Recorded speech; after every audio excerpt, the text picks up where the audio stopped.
And a big problem is that you're doing paid client work. You're getting paid to shoot photos and videos. And ask me, and an even bigger problem is that you're creating on YouTube.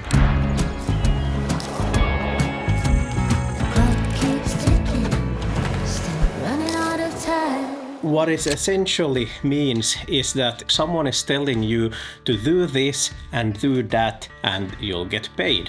So happily you're complying and you're just pointing your camera there, hitting record and bam, editing the footage and delivering it. Yeah, it's not a good thing in the long run.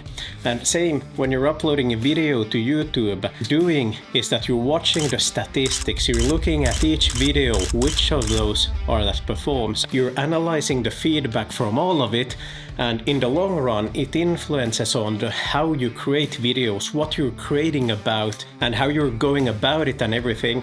And over the course of a long time span or something, what you're doing is that you're watering down your own creativity. As you see, you're not creating anymore for yourself, you're creating for the algorithm. And with the paid client work, surely there might be the small touch or flavored seasoning that you're adding to it, but it's not a passion project or anything. Now this video is in matter of fact a continuation of my previous one linked up here, where I was talking about creating for yourself, more so from a gear point of perspective, but as it's not only about the tools we use, it's also about whatever it is that we're shooting. You see, a problem, I mention this every time, is that you're burning out when you're creating without a clear purpose.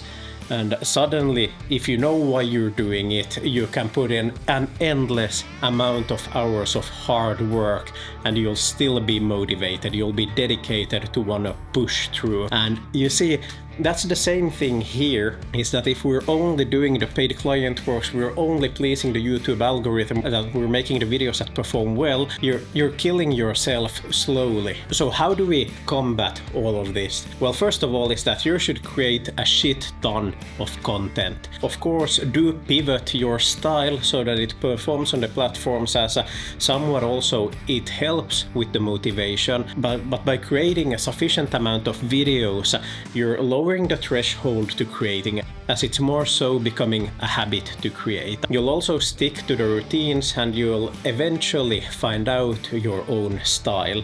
And with your own style, you're breathing authenticity.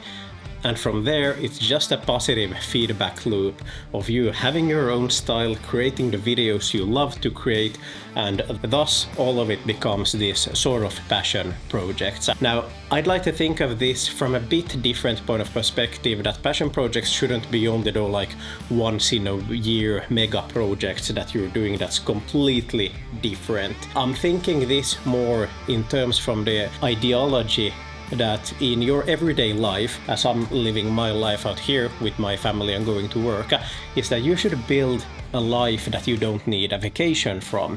I'm thinking the same here in terms of content creation, is that whatever you're doing, the process, the type of videos, your style, it should be something that you don't need a vacation from. And by vacation, I'm meaning those once a year passion projects, because everything you're creating should somehow connect back to the authentic you yourself, the original reason why you're picking up that camera in the first place. You see, when I picked up a camera for the first time, I found a meaning in photography, and when I pivoted more to making videos, originally there was so much meaning in everything I filmed. It didn't make sense for my wife or anyone to look at it because those were my passion projects, but then from there it went into me making over 100 videos on my previous YouTube channel, and a lot of them are already archived or hidden.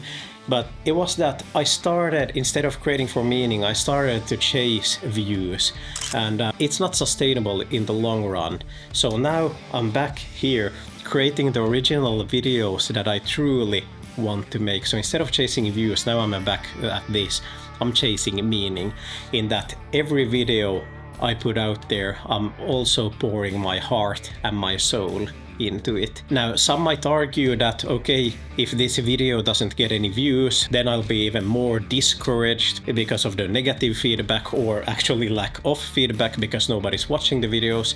But in the end, it doesn't matter. What matters is that I'm creating according to my passion, my style, whatever it is that I love to create, no matter anyone else's opinions. Now, taking all of that back into photography means that whatever you're doing, paint with a brush that gets you excited to go out there and create. And all of the images you create them, take them so that you're feeling empowered and alive, and do that in the long run, and all of the problems will solve itself. Obviously, I know this isn't a recipe to becoming the next Mr. Beast, reaching 1 million subscribers in a year, but the purpose is, as an artist, to be able to create and do that for, I don't know, forever. If you enjoyed this video, hit the thumbs up button down there, and also if you vibe with this type of content, make sure to subscribe. Thanks for riding fences with me today, and I'll catch you next time. See ya.